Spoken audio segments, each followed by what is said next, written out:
ஓ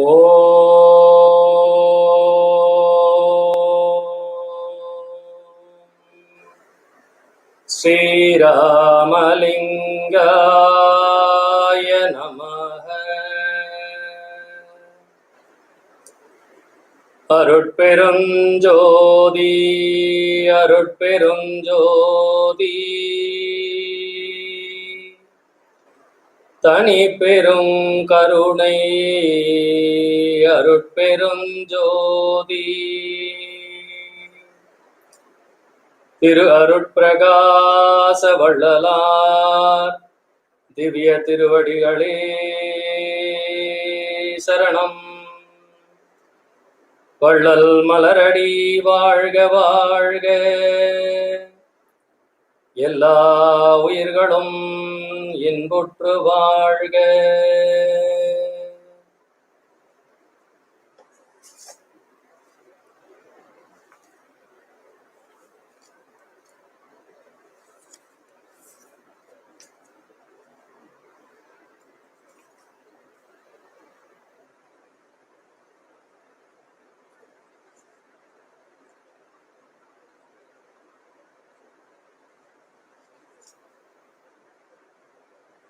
பேருற்ற உலகில் ஒரு சமய மத நெறியலாம் பெய்வெடி பொற்று பிச்சு பிள்ளை விளையாட்டென உணர்ந்திடாது உயிர்கள் பல பேதமுற்று அங்கும் இங்கும் போருற்றிறந்து வீண் போயினார். இன்னும் வீண் போகாதபடி விரைந்தே புனிதம் ஒரு சுத்த சன்மார்க்க நெறி காட்டி மெய்ப்பொருளினை உணர்த்தி எல்லாம் ஏறுற்ற சுகநிலை அடைந்திட பொருதி நீ என் பிள்ளையாதலாலே இவ்வேலை புரிக என்றிட்டனம் மனத்திலே வேறென்னற்க என்ற குருவே நீருற்ற ஒள்ளிய நெருப்பே நெருப்பினுள் நிறைந்திருள்ளகற்று மொழியே நிர்குணானந்த பரணாதாந்த வரை ஓங்கு நீதி நடராஜபதியே. அனைவருக்கும் வணக்கம். இந்த குழுவிலே ஞானஜோதி என்கின்ற இந்த குழுவிலே அருமையாக ஒவ்வொரு நாளும் 3 நபர்களை அழைத்து வள்ளல் பெருமானின் அரிய பெரிய கருத்துக்களை மக்களுக்கு எடுத்து சொல்ல வைத்துக் கொண்டிருக்கின்ற இந்த குழுவிற்கு என்னுடைய பணிவான வணக்கங்கள். அது மட்டும் அல்லாமல் காலையில் 4 மணி முதல் 6 மணி வரை நமது அருட்பெரும் ஜோதி அகவலை மிகவும் அருமையான முறையிலே வழிபாடு செய்து வருகின்றார்கள். ஸோ இது ஒரு பெரும் முயற்சி. இந்த பேரிடர் காலத்திலே பெரும் முயற்சியோடு இந்த சன்மார்க்கத்தை சீரும் சிறப்புமாக மக்களுக்கு எடுத்து சென்று கொண்டிருக்கின்றார்கள். அவர்கள் அனைவருக்கும் அடியேனின் சிறந்தாழ்ந்த வணக்கங்களை தெரிவித்துக் கொள்கிறேன். இன்னைக்கு இந்த ஞான சரியை என்கின்ற ஒரு அருமையான தலைப்பு. அந்த தலைப்பு அப்படின்னா பாடல் விளக்கம்னு போடட்டுமா அப்படின்னு கேட்டாங்க சக்தி ஐயா. இல்லையா, பாடல் விளக்கம் போட வேணாம், ஞான சரியை அப்படின்னு மட்டும் போடுங்க. நம்ம அதுல நம்ம இன்னைக்கு தொடங்கலாம். ஏன்னா எல்லாமே நான் இப்போ இங்க இந்த குழுவுல நான் இது 3வது தடவை பேசுறேன்னு நினைக்கிறேன். எல்லாவற்றையும் ஒரு அறிமுகமாகத்தான் நான் இங்கே சொல்லிக் கொண்டு வருகின்றேன். எல்லாவற்றை பற்றி முதலில் நாம் தெரிந்து கொள்ள வேண்டும் அப்படிங்கிற ஒரு அடிப்படையில நோக்கத்துலதான் இதை நான் சொல்லிட்டு வரேன். அப்ப இந்த ஞானசரியை அப்படின்னு சொல்லக்கூடியது, இந்த தலைப்பு என்ன அப்படின்னா ஞானசரியை, மரணமில்லா பெருவாழ்வு, வாய்ப்பறை ஆற்றுதல் அப்படின்னு 3 தலைப்புகள்ல இதை கொடுத்திருக்கிறாங்க. ஸோ இந்த ஞானசரியை அப்படிங்கிற தலைப்புக்குள்ளார போறதுக்கு முன்னாடி அதற்கு ஏன் இவ்வளவு அவசியம், என்ன முக்கியத்துவம் வாய்ந்தது? அருட்பாவிலே கிட்டத்தட்ட 6000 பாடல்கள் இருக்கும் பொழுது இந்த ஞானசரியை என்கின்ற இந்த தலைப்பு எப்படி இந்த முக்கியத்துவத்தை அடைந்தது அப்படிங்கிறத நம்ம பார்க்கணும் இல்லைங்களா? இதுல சித்திவளாக வழிபாட்டு விதி அப்படின்னு ஒரு கார்த்திகை மாதத்துல 1873 கார்த்திகை மாதத்துல வள்ளல் பெருமான் ஒரு குறிப்பை கொடுத்ததாக ஒரே ஒரு அன்பர் எடுத்து வைத்த குறிப்பு. இந்த வள்ளல் பெருமான் கையெழுத்தோ அல்லது நிறைய அன்பர்கள் எடுத்து வைத்ததோ கிடையாது. பெயர் குறிப்பிடாத, பெயர் தெரியாத ஓர் அன்பர் எடுத்து வைத்த குறிப்பு இப்பொழுது சன்மார்க்கத்தை நடத்தி கொண்டு வருகின்றது. அந்த ஒரு அன்பர், ஐயா சொல்லுவார், எல்லாரும் அந்த கடவுளுடைய உண்மையை தெரிய விட்டாமல் மறைத்து விட்டனர், அப்படி பூட்டியவன் ஒரு வல்லவன் அப்படின்னு சொல்லுவாங்க. அது மாதிரி இங்கே இந்த குறிப்பை எடுத்து கொடுத்தவர் ஒரு வல்லவர்.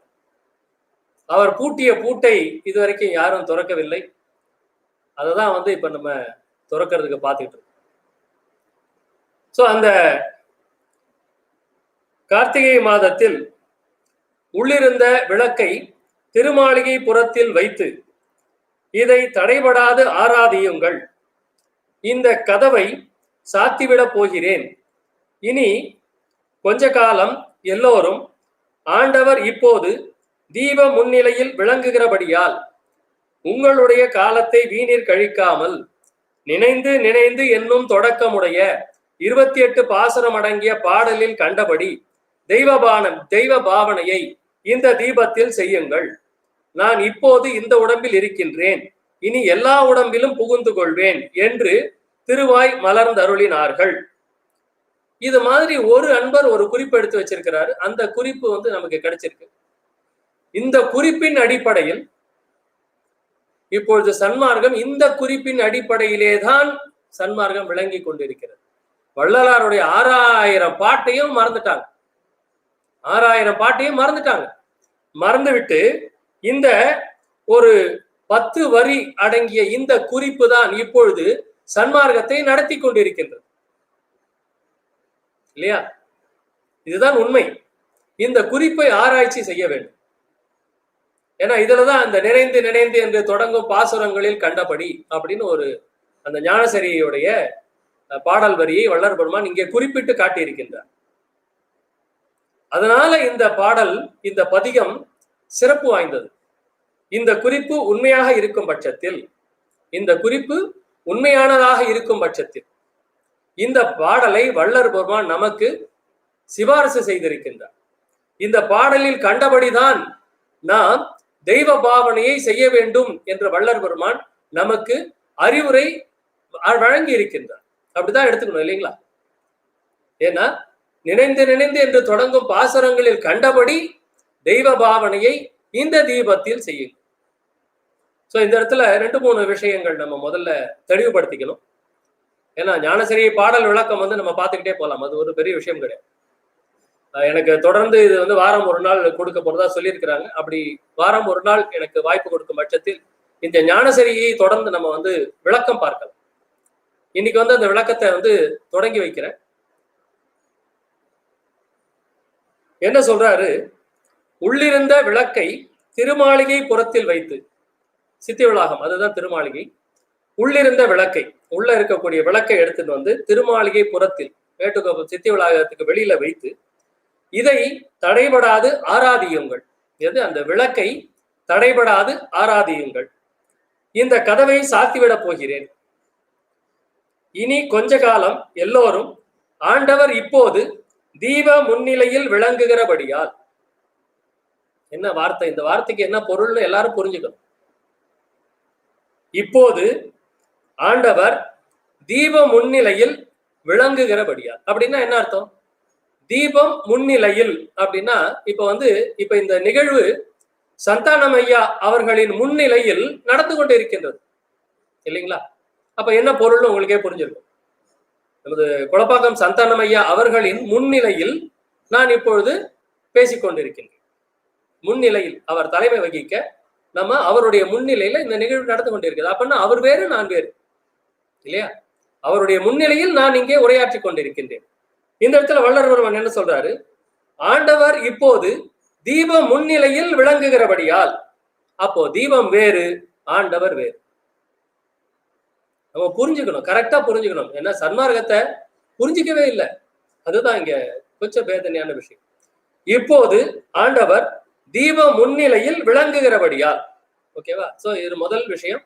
தீபம் இறைவன் அல்ல, தீப முன்னிலையில் இறைவன் விளங்குகிறபடியால். இதுக்கு என்ன சான்று அப்படின்னா, நம்மளுடைய தர்மசாலையில வள்ளல் பெருமான் எப்படி தர்மசாலையை வழிபாடு நடந்தது, தர்மசாலை வழிபாடு நடந்து கொண்டிருந்த இடம், நடந்து கொண்டிருக்கும் இடம், நடக்க போகிற இடம்.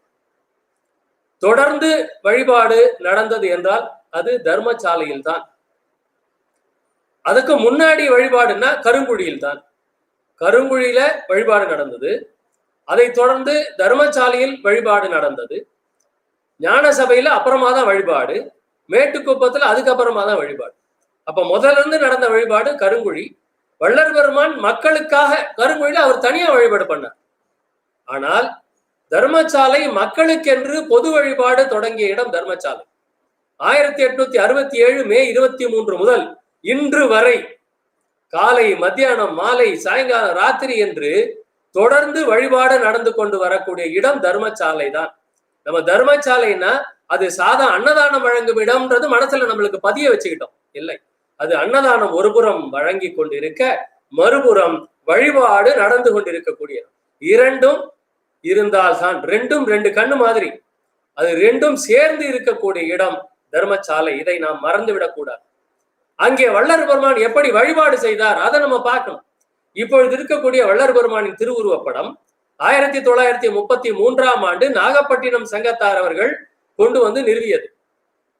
அதுவரை அங்கே அந்த மேடையும் சிம்மாசனமும் மட்டும்தான். இப்பொழுதும் அந்த சிம்மாசனம் இருந்து கொண்டிருக்கிறது. சிம்மாசனத்தில் வள்ளல் பெருமானை அங்கே இறைவனாக வைத்து வழிபாடு செய்து நடந்து கொண்டிருக்கிறது. வள்ளல் பெருமான் திருக்காப்பிட்டுக்கிடுவதற்கு முன்னாடி வரையும், அந்த 93 வரையிலும் 1933 வரையிலும் அங்கே சிம்மாசனத்திற்கு வழிபாடு நடந்தது. சிம்மாசனத்திற்கு வழிபாடு இல்ல. சிம்மாசனம் என்ன? இறைவன் அமரக்கூடிய ஆசனம்.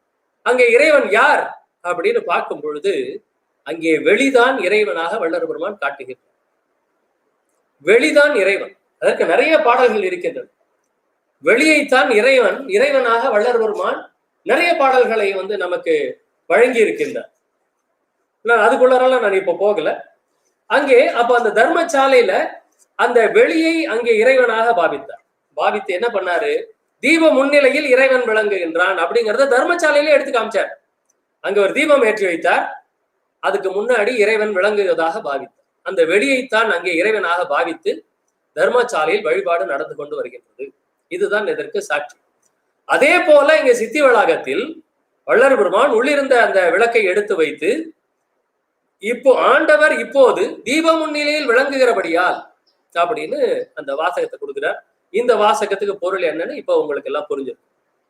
தீப முன்னிலையில் இறைவன் விளங்குகின்றான் என்றால் தீபம் வேறு, இறைவன் வேறு. சரிங்களா? அடுத்தது, உங்களுடைய காலத்தை வீணில் கழிக்காமல் நினைந்து நினைந்து என்னும் என்று தொடங்கும் பாசுரமாகிய 28 பாசுரம் அடங்கிய பாடலில் கண்டவர். அந்த நினைந்து நினைந்து என தொடங்கக்கூடிய அதில் கண்டபடி தெய்வ பாவனையை இந்த தீபத்தில் செய்யுங்கள். அதுவும் என்ன சொன்னாரு? தெய்வ பாவனையை இந்த தீபத்தில் செய்யுங்கள். அப்ப பாவனைனா என்ன பொருள்? அது உண்மை இல்லை. அதை போல நினைத்து கொண்டு பாவனை செய்யுங்கள் அப்படின்னு சொல்ற. அந்த பாவனை செய்யுங்கள், தெய்வ பாவனையை இந்த தீபத்தில் செய்யுங்கள். அது தெய்வம் அல்ல, நீங்கள் அதை பாவனை செய்யுங்கள் என்று வள்ளல் பெருமான் மிகவும் தெளிவாக இங்கே தெரிவிக்கின்றார். அப்போ முதல்ல இந்த தீபம் தெய்வம் அல்ல, இதை நான் புரிந்து கொள்ள வேண்டும். தீப முன்னிலையில் தெய்வம் விளங்குகின்றார். எல்லா கோயில் கர்ப்பகிரகத்திலையும் பாருங்க, ஒரு தீபம் ஏற்றி வச்சிருப்பாங்க, அங்கே விக்கிரகம், தேவதேகம் விக்கிரகம் வைத்திருப்பாங்க. தீப முன்னிலையில் தெய்வம் விளங்குகின்றான். இதுதான் வள்ளல் பெருமான் நமக்கு சொன்ன பொருள். அதுக்கு அடுத்தது, நினைந்து நினைந்து என்னும் என்று தொடங்கும் பாசுரங்களில் கண்டபடி. ஏன்னா தலைப்பு வள்ளல் பெருமான் கொடுக்கல. 3 தலைப்பு இந்த 28 பாடல்களுக்கு உண்டு. ஞானசரியை, மரணமிலா பெருவாழ்வு, வாய்ப்பறை ஆற்றுதல் அப்படின்னு 3 தலைப்பு. இது 3மே வள்ளல் பெருமான் கொடுக்கல, தலைப்பே அவர் கொடுக்கல. கிட்டத்தட்ட 70% பாடல்களுக்கு தலைப்பு வள்ளல் பெருமான் கொடுக்கல. வேலாயுத முதலியார், அப்புறமா நம்ம இவர் பாலகிருஷ்ண பிள்ளை, இவங்கெல்லாம் தான் தலைப்பு கொடுத்தாங்க. வள்ளல் பெருமான் 70% தலைப்பே கொடுக்கல. இப்ப இந்த தலைப்பு மரணவிழா பெருவாழ்வு, ஞானசரியை, வாய்ப்பறை ஆற்றுதல் அப்படிங்கிறது இவங்கதான் கொடுத்த தலைப்பு, வள்ளல் பெருமான் கொடுக்கல. அதுலயும் இந்த ஞானசரியை அப்படிங்கிறது ஒரு அன்பர் ஒரு அருமையான ஒரு கேள்வி ஒண்ணு என்கிட்ட கேட்டார், பெங்களூர்ல இருந்து. கிட்டத்தட்ட நான் ஒரு 30 வருஷத்துக்கு முன்னாடி பெரிய தகராறு பண்ணின ஒரு கேள்வி இது. இங்கே 6ஆம் திருமுறையில் இந்த பதிகம் அடங்கி இருக்கின்றது, பதிவாகி இருக்கின்றது. ஞானசரியை என்கின்ற இந்த பதிகம் 6ஆம் திருமுறையில் பதிவாகி இருக்கின்றது. 6ஆம் திருமுறை 1885ஆம் ஆண்டுதான் வெளிவந்தது. 1885ஆம் ஆண்டுதான் முதல் முறையில் வெளிவருகின்றது. அப்போ இங்கே இந்த நினைந்து நினைந்து என்று தொடங்கும் பாசுரங்களில் கண்டபடி என்று 1873இல் வள்ளல் பெருமான் சொல்லுகின்றாரே, அந்த பாடல்கள் அப்போதே எல்லாருக்கும் கிடைத்து விட்டதா? இப்படி ஒரு கேள்வியை கேட்டிருந்தார். 85ல தானே 6ஆம் திருமுறை வெளியே வருது. அது வரைக்கும் இந்த திருமுறை வெளியே வந்திருக்காதே. அப்ப எப்படி மக்களுக்கு இந்த பாட்டை வள்ளல் பெருமான் எப்படி சொல்லியிருக்க முடியும்? இந்த பாட்டை சொல்லியிருக்கிறாரே, அப்ப அதற்கு முன்னாடி இது பிரசுரம் ஆயிருச்சா? இது எப்படி புரியவில்லை அப்படின்னா, அது இந்த கேள்வி ஒரு 30 வருஷத்துக்கு முன்னாடி நான் கேட்ட கேள்வி. என்ன அப்படின்னா, அதுக்கு என்ன பதில் எனக்கு கிடைச்சதுன்னா, அப்ப இருந்த சான்றோர்கள் பெரியவங்க எல்லாம் என்ன பதில் கொடுத்தாங்க அப்படின்னா, வள்ளல் பெருமானுடைய காலத்துல நிறைய இது மாதிரி பதிகங்கள் சிறு சிறு நூல்களாக அச்சிட்டு அவரவர்கள் நினைத்தவர்கள் அதை வெளியிட்டுக் கொண்டிருந்தார்கள். இப்ப தெய்வமணி மாலை நமக்கு 4ஆம் திருமுறை 4 திருமுறைகள் நமக்கு வரும் பொழுது தெய்வமணி மாலை அப்படிங்கிறது வரல. அது 5ஆம் திருமுறையில் இடம்பெறுகிறது. ஆனால் அது இங்கே சென்னையில் வள்ளல் பெருமான் வசித்துக் கொண்டிருந்த காலத்திலே தெய்வமணி மாலை ஒரு நூலாக அச்சிட்டு வெளிவந்து விட்டது இல்லையா? சோ அது போல இந்த ஞானசரியை என்கின்ற இந்த 28 பாடல்களும் ஒரு நூலாக வெளிவந்து இருக்கலாம் என்ற பதில் தான் எனக்கு கிடைத்தது. நான் அப்படியே அதை சமாதானப்படுத்தி கொண்டேன். ஏன்னா இதுக்கு மேல நம்ம கேட்டுக்கிட்டே போக முடியாது. என்ன ஆதாரம், என்ன அதற்கு சான்றுகள் எதுவும் இல்லை. ஆனா தெய்வமணி மாலைக்கு சான்றுகள் இருக்கின்றன. அதனுடைய முதல் பகுதி இப்படிதான் இருந்தது அப்படின்றதுக்கு சான்று இருக்கின்றது. ஆனால் இப்படி இந்த ஞானசரியை 85க்கு முன்னாலே வள்ளல் பெருமான் 73லேயே இதை சொல்லி இருக்கின்றார். இந்த பாடலை பற்றி குறிப்பு கொடுத்திருக்கின்றார். அப்படி குறிப்பு கொடுத்திருக்கும் பொழுது இந்த பாடல் வெளிவந்து விட்டதா, மக்களுடைய பார்வைக்கு இந்த பாடல் சென்றதா என்கின்ற ஒரு அருமையான கேள்வி. சோ இது நம்ம சமாதானப்படுத்திக்கிட்டேன். சரி, ஏன்னா பெரியவங்க எல்லாம் சொல்லும் போது நம்ம அதுக்கு மேல ஆர்கியூ பண்ண முடியல. என்ன ஆதாரம்னு கேட்டேன். ஆதாரம் எதுவும் இல்லைன்ட்டா. நாம் அதை அப்படித்தான் புரிந்து கொள்ள வேண்டும், ஆதாரம் எதுவும் இல்லை அப்படின்னு சொல்லிட்டாங்க. அதிக பிரசங்கித்தனமா கேள்வி கேட்கிற அப்படின்னு திட்டி விட்டாங்க. அது அப்ப நம்ம சரி அப்படியே நாம் எடுத்துக்கொள்ள வேண்டும் அப்படின்னு எடுத்துக்கிட்டோம். ஏன்னா இந்த குறிப்பே தவறானதுன்னு சொல்ல முடியாது நம்மளால. ஆனா இந்த குறிப்பு ஒரே ஒரு அன்பர் எடுத்து வைத்த குறிப்பு. ஆனால் சன்மார்க்கமே இப்ப அவர் பின்னாடிதான் போய்கிட்டு. வள்ளல் பெருமான் பின்னாடி கூட சன்மார்க்கம் போகல. இப்ப வள்ளல் பெருமான் சொன்ன மாதிரி சன்மார்க்கம் நடக்கவில்லை. இந்த அன்பர் எடுத்து வைத்த குறிப்பின்படிதான் இப்பொழுது சன்மார்க்கம் நடந்து கொண்டு இருக்கின்றது. தெய்வ பாவனையை தீபத்தில் செய்யுங்கள்னு சொன்னாரு. ஆனா நம்ம தீபத்தையே தெய்வமாக்கிக்கிட்டோம். தீபத்தையே தெய்வமாக்கி கொண்டோம். எவ்வளவு பெரிய தவறு நாம் புரிந்து கொண்டிருக்கின்றோம். அதை நம்ம இங்கே நான் தெளிவுபடுத்த விரும்புகின்றேன். பாவனை செய்யுங்கள்.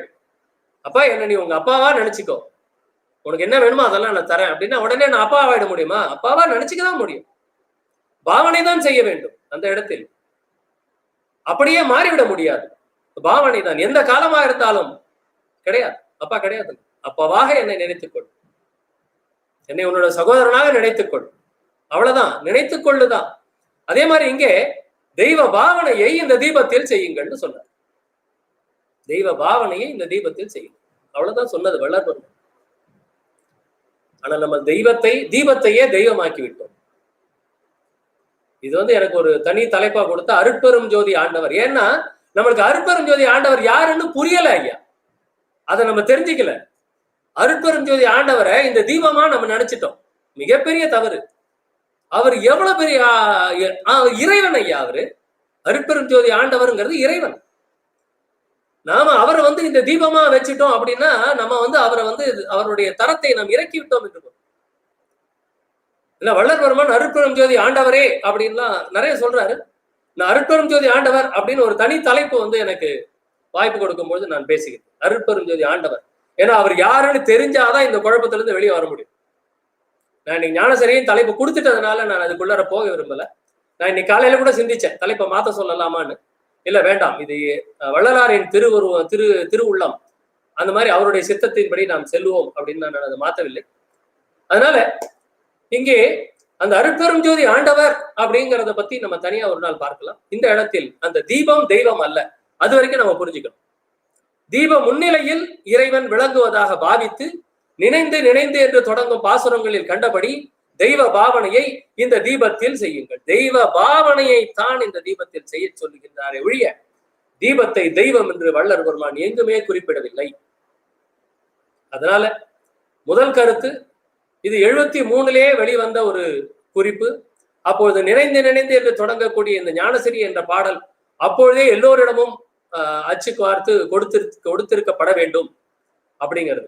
அப்படி இல்லை 85 தான் அது முதல் வெளிவருகின்றது அப்படின்னா இந்த குறிப்பு தவறானது. இந்த குறிப்பு தவறானதாக இருக்கு. இல்லை, இந்த குறிப்புக்கு அப்புறமா அந்த பாடலை எல்லாரும் எடுத்து வெளியில எல்லாருக்கும் கொடுத்திருக்கணும், பகிர்ந்து கொண்டு இருக்க வேண்டும். சோ இப்படி நம்ம நல்லதே நினைச்சுக்கலாம். இந்த குறிப்பு தவறானது என்ற நினைப்புக்கு போக வேண்டாம். இந்த குறிப்பின் படி அதுக்கப்புறமா ஞானசரியை என்கின்ற அந்த 28 பாடல்களையும் மக்கள்களுக்கு விநியோகப்படுத்தி இருக்க வேண்டும். அது எப்படியோ அது வெளிவந்து விட்டது. இப்போ இந்த அது ஒரு விஷயம். அப்புறமா தீபம் தெய்வம் அல்ல, தீபம் தெய்வ பாவனையை தீபத்தில் செய்ய வேண்டும் என்றுதான் வள்ளல் பெருமான் அங்கே நமக்கு அறிவுறுத்துகின்றார். இதை நாம் புரிந்து கொள்ள வேண்டும். அடுத்தது இப்ப அந்த ஞானசரியை தலைப்புக்கு வரலாம். ஞானசரியை அப்படின்னு சொல்லக்கூடிய இந்த தலைப்பு, மரணமிலா பெருவாழ்வு என்கின்ற இந்த தலைப்பு, வாய்ப்பறை ஆற்றுதல் என்கின்ற இந்த தலைப்பு, இதை இத்திருப்பதிகத்திற்கு முதல்களாக பொலிந்து விளங்குவன நம் அடிகளாரது தெள்ளார் அமுத திருக்கை சாத்தி அருளிய தெய்வ திரு ஏடுகளே ஆகும். வள்ளல் பெருமானின் கையெழுத்து பிரதி. இந்த பாடல்கள் 28 பாடல்கள் வள்ளல் பெருமானின் கையெழுத்து பிரதி. அடிகள் எடுத்து வைச்ச, அன்பர்கள் எடுத்து வைத்த குறிப்பெல்லாம் இல்ல, டைரக்டா நேரடியாக வள்ளல் பெருமானின் கையெழுத்தில் இருக்கக்கூடிய பாடல்கள் இந்த ஞானசரியை என்கின்ற 28 பாடல்களில். இதிலே இதற்கு கிடைத்த பேர் அன்பர்கள் தம் செம்படிகளோ 4. அப்ப அடிகள் அன்பர்கள் 4 பேர் குறிப்பு எடுத்து வைத்திருக்கிறார்கள். அப்ப இந்த பாடல் வெளிவதற்கு முன்னரே அன்பர்கள் 4 பேர் இந்த பாடல்களின் குறிப்பை எடுத்து வைத்திருக்கிறார். அப்ப 4 பேர் கிட்ட இருந்து 4000 பேர் கிட்ட போயிருக்கு. அனைத்து வாய்ப்புகளும் அதில் இருக்கின்றது. சோ அன்பர்கள் செம்படிகளோ 4. இப்பதிகம் பொருளினை போதுமானபடி குறிக்கும் தனித்தலைப்பு ஒன்று இல்லாமையால் மரணமிலா பெருவாழ்வு என்ற தலைப்பு இங்கே அமைக்கப்பெறுகிறது. மரணமிலா பெருவாழ்வுன்னு தலைப்பை இங்கே பாலகிருஷ்ண பிள்ளை அவர்கள் இந்த பதிகத்திற்கு வழங்குகின்றார். அப்ப அதுவரைக்கும் இது தலைப்பில்லாமல் இருந்திருக்க வேண்டும். தலைப்பில்லாமல் இருந்திருக்க வேண்டும். இல்ல 6ஆம் திருமுறை வரும்பொழுது அதற்கு ஞானசரியை என்று தலைப்பு வழங்கியிருக்கிறார். 85 எடுத்து பார்த்தோம்னா ஞானசரி. இவர் இந்த மரணமிலா பெருவாழ்வு தலைப்பு இவர் கொடுக்கிறார். ஏன்னா அந்த பாடல்களில் இருக்கக்கூடிய அந்த பொருள்களையும் வாசகத்தையும் கருதி இவர் அதை மரணமிலா பெருவாழ்வு என்கின்ற தலைப்பை வழங்குகின்றார். அதனால இது இப்படித்தான் இதனுடைய விஷயம். இதில் வள்ளல் பெருமான் இதில் கண்டபடி தெய்வ பாவனை செய்யுங்கள் அப்படின்னு சொல்லியிருக்கிறார். இந்த ஞானசரியையில் கண்டபடி தெய்வ பாவனை செய்யறது அப்படின்னு சொல்லும் பொழுது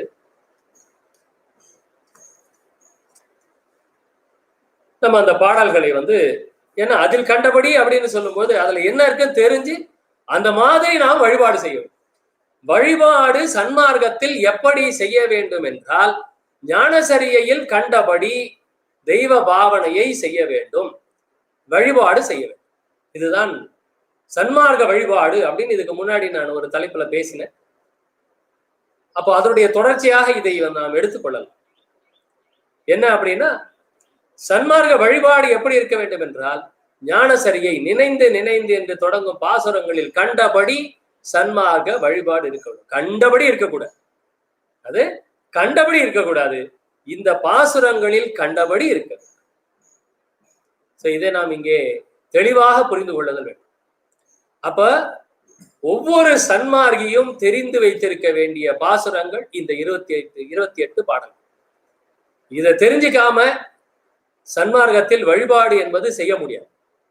இதை தெரிந்து கொள்ளாமல் செய்கின்ற வழிபாடுனால்தான் இவ்வளவு குழப்பங்கள் சன்மார்க்கத்தில் இருந்து கொண்டிருக்கின்றன. இவ்வளவு குழப்பங்கள் சன்மார்க்கத்தில் இருந்து கொண்டிருக்கு. இப்ப குறிப்பா சன்மார்க்கத்தில் இப்பொழுது லேட்டஸ்ட் என்ன அப்படின்னு பார்த்தோம்னா, நான் அதுக்குள்ளலாம் போக மாட்டேன், பயப்பட வேண்டாம். விபூதி இடுதல் கூடாது. இப்போ இருக்கக்கூடிய சுத்த சன்மார்க்கம் அப்படின்னு பேசக்கூடியவர்கள் சொல்லுவது விபூதி இடக்கூடாது, வள்ளல் பெருமானை வழிபடக்கூடாது, வணங்கக்கூடாது, உருவ வழிபாடு கூடவே கூடாது. இதுல எல்லாம் வந்து தீர்மானமாக இருக்கின்றார்கள். தீப வழிபாடு, ஒளி வழிபாடு என்று சொல்லிக்கொண்டு தீப வழிபாடை செய்து கொண்டிருக்கின்றார்கள். ஒளி வழிபாடுன்னு சொல்றாங்க, ஆனால் செய்வது தீப வழிபாடு. சோ தீப வழிபாடு தான் செய்ய வேண்டும் என்று இப்பொழுது சுத்த சன்மார்க்கம் இப்படித்தான் விளங்கி கொண்டிருக்கிறது.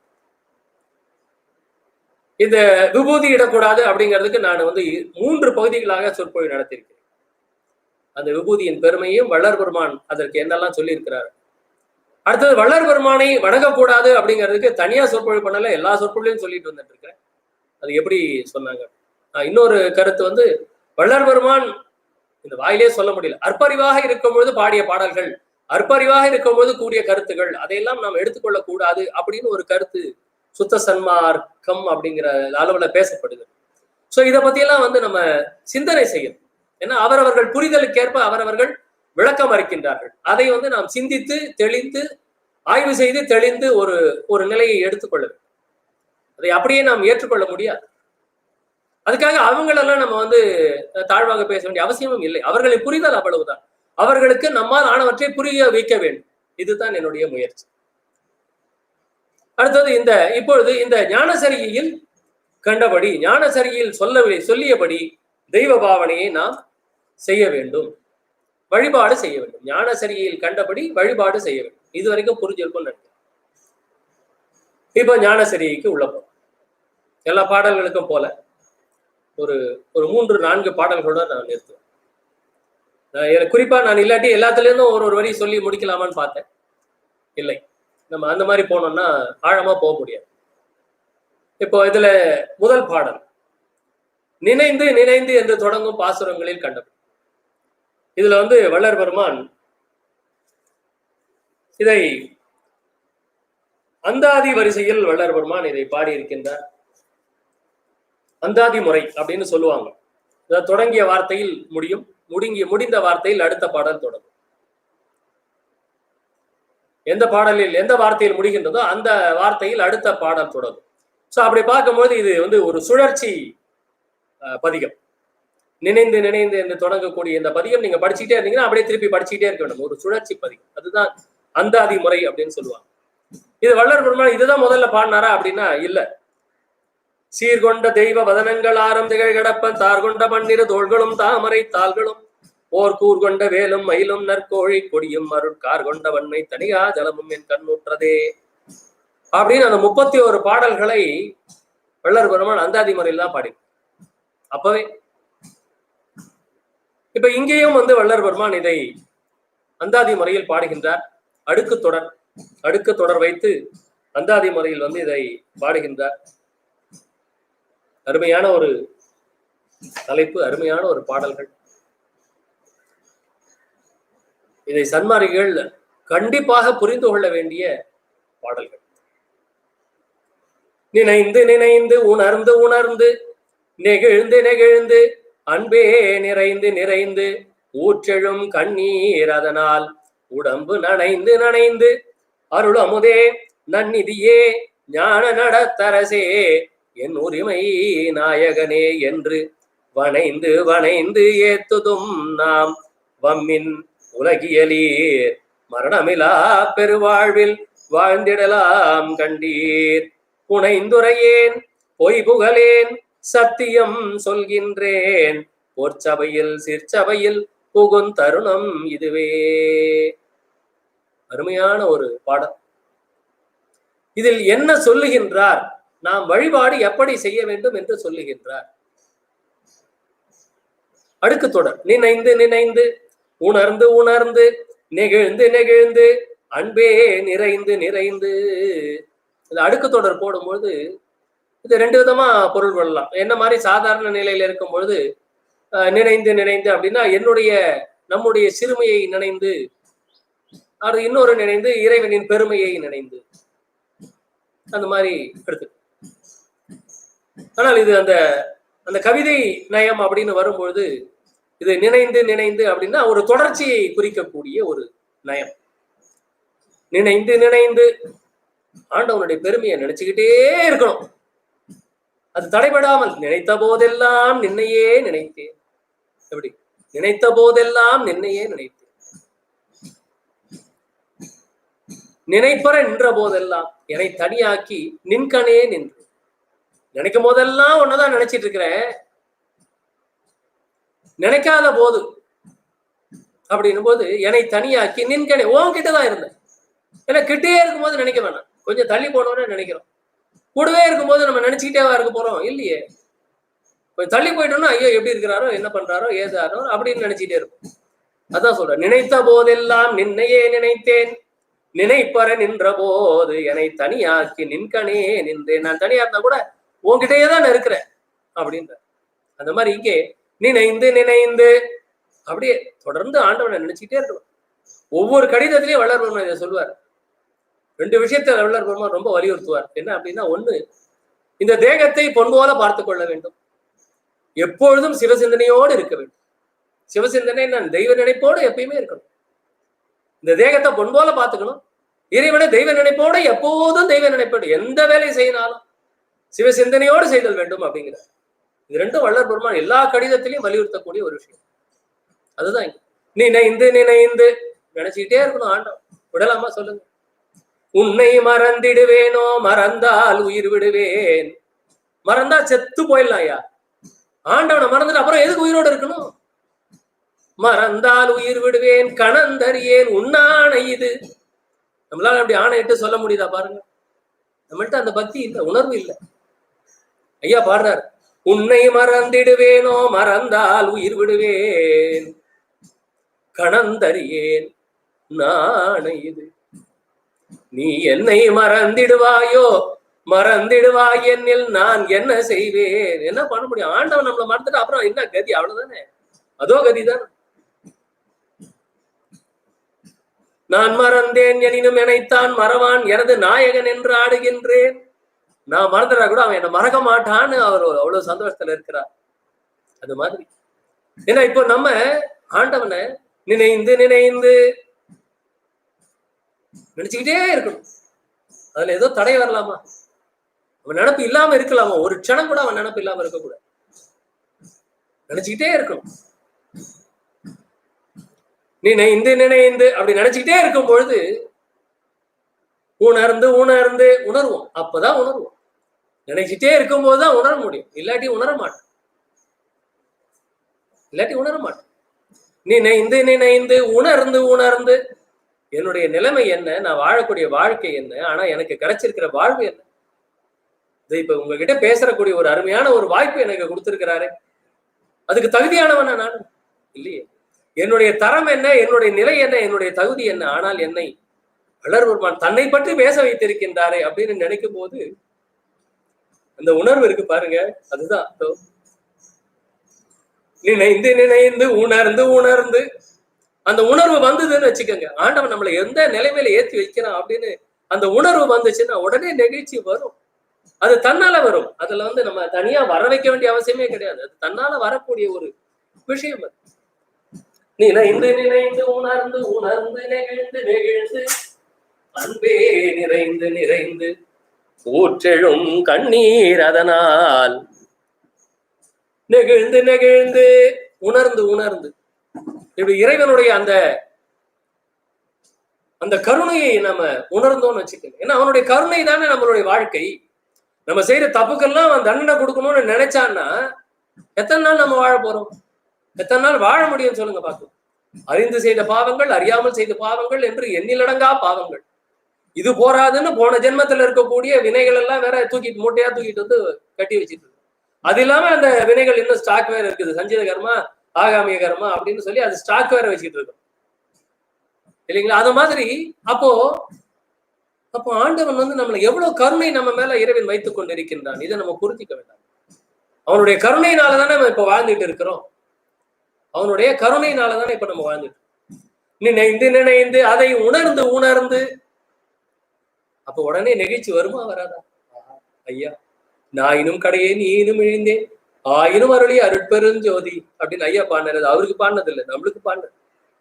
தயவு செய்து அவர் அந்த மாதிரி வார்த்தையே நமக்கு வரக்கூடாது. அவர் பிறவி ஞானி ஐயா. அவர் பாடிய அத்தனை பாடல்களும் நம்மை மனதில் வைத்துக் கொண்டு பாடுகின்றார். நம்மள சொன்னா நம்மளுக்கு கோபம் வந்துருமே. ஏய் நீ நாயை விட கேவலமா இருக்கேன்னு சொன்னா நமக்கு கோபம் வராதா? கோபம் வந்துடும். அதனால அவர் என்ன பண்ணாரு, தான் மேல போட்டுக்கிட்டார். மக்களுடைய அன்றைய நிலைமை எல்லாத்தையும் தான் மேல போட்டுக்கிட்டார். இப்ப நம்மளுடைய நிலைமை என்னன்னு பாருங்களேன். ஒரு 2 ரயில் தண்டவாளம் இருக்குது ஐயா. 2 ட்ரெயின் போறதுக்கு தண்டவாளம் இருக்கு. இந்த தண்டவாளத்துல ஒரு தண்டவாளம் வந்து ரயிலே போகாது. அந்த தண்டவாளத்துல ரயிலே போகாது. என்ன கதை சொல்ல வரேன்னு தெரிஞ்சிருக்கு. அந்த தண்டவாளத்துல ரயிலே போகாது. அங்க ஒரு குழந்தை விளையாடிட்டு இருக்கு. இன்னொரு தண்டவாளம் ரயில் போகக்கூடிய ஒரு தண்டவாளம். அங்கே 10 குழந்தைகள் விளையாடி கொண்டிருக்கு. அங்கே 10 குழந்தைகள் விளையாடி கொண்டிருக்கு.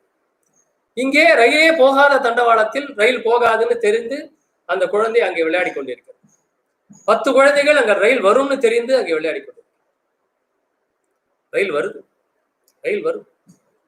அப்போ அந்த ரயில் ஓட்டுநர் வந்து பாக்குறாரு, ஐயோ அங்க 10 குழந்தை இருக்குது, இங்க ஒரு குழந்தை இருக்குது, என்ன பண்றது இப்போ அப்படின்னு பாக்குறாரு. என்ன பண்ணுவாரு?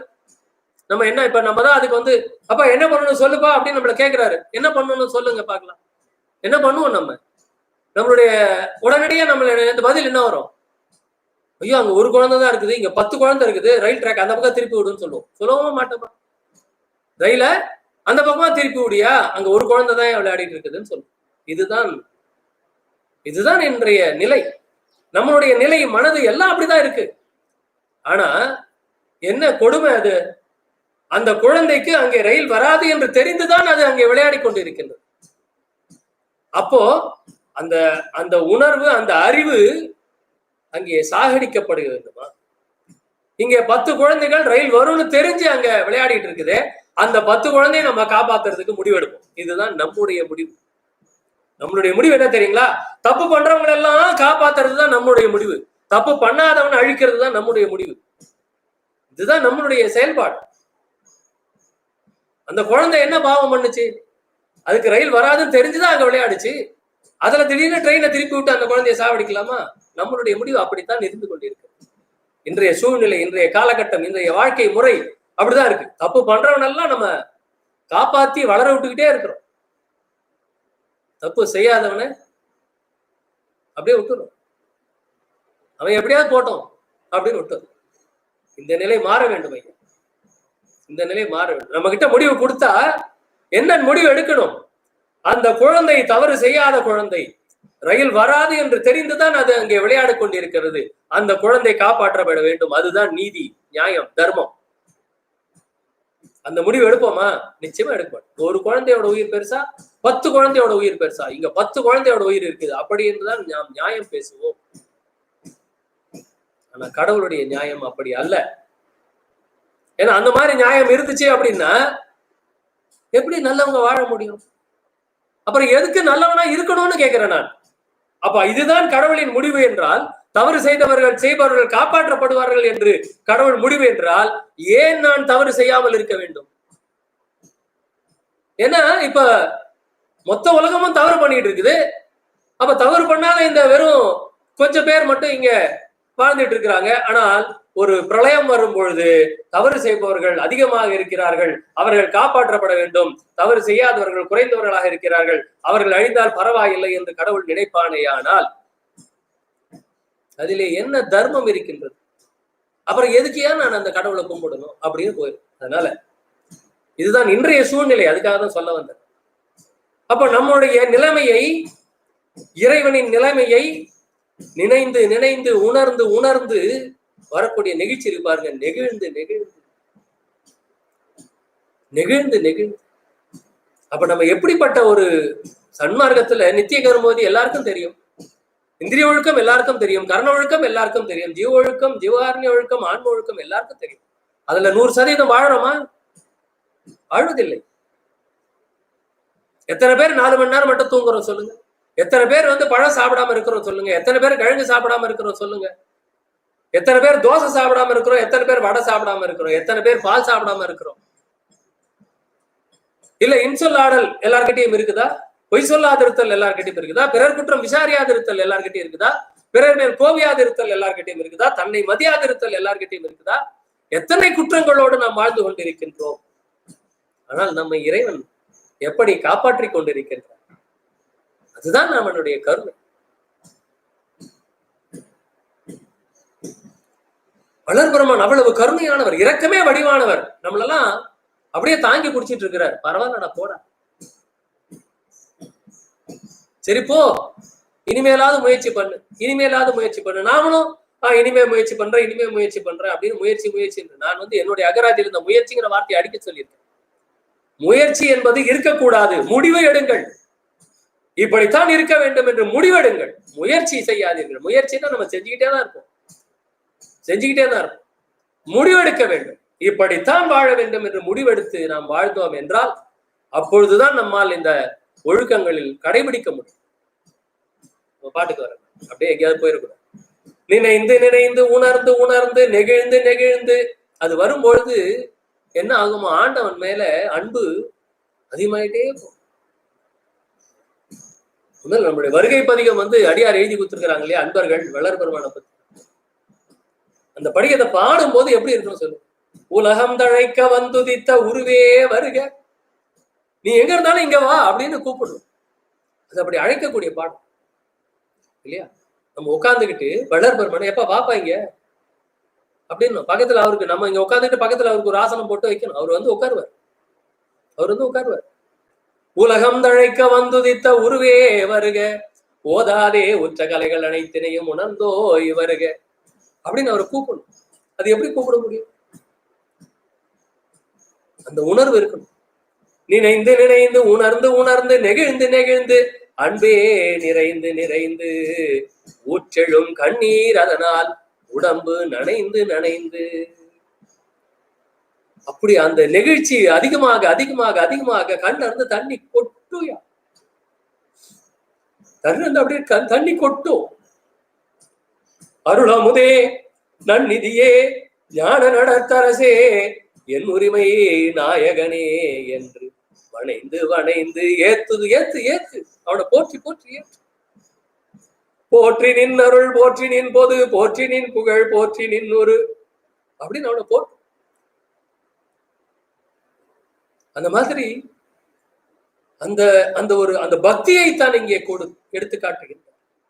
அருள் அமுதே நன்னிதியே ஞான நடத்தரசே என் உரிமை நாயகனே என்று வணைந்து ஏத்துதுமின் வம்மின் உலகியலீர் மரணமிலா பெருவாழ்வில் வாழ்ந்திடலாம் கண்டீர். என்ன ஆண்டவன் அப்படி ஏத்தி துதிச்சோம்னா மரணமிலா பெருவாழ்வில் வாழ்ந்திடலாம் கண்டீர். என்ன பண்ணணும்? ஆண்டவனை போற்றி துதிக்கணும். பக்தி தானே இதுக்கு பேரு. இதுக்கு பேர் என்ன? பக்தி.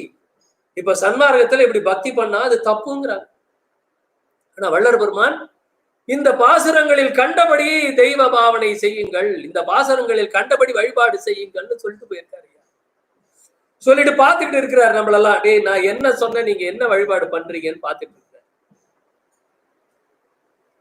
நினைந்து உணர்ந்து நெகிழ்ந்து அன்பே நிறைந்து ஊற்றெழும் கண்ணீர் அதனால் உடம்பு நனைந்து அருளமுதே நன்னிதியே ஞான நடத்தரசே என் உரிமை நாயகனே என்று வணைந்து ஏத்துதும் நாம் வம்மின் உலகியலீர் மரணமிலா பெருவாழ்வில் வாழ்ந்திடலாம் கண்டீர். நம்புவோமா? நம்ம நம்ப மாட்டோமே.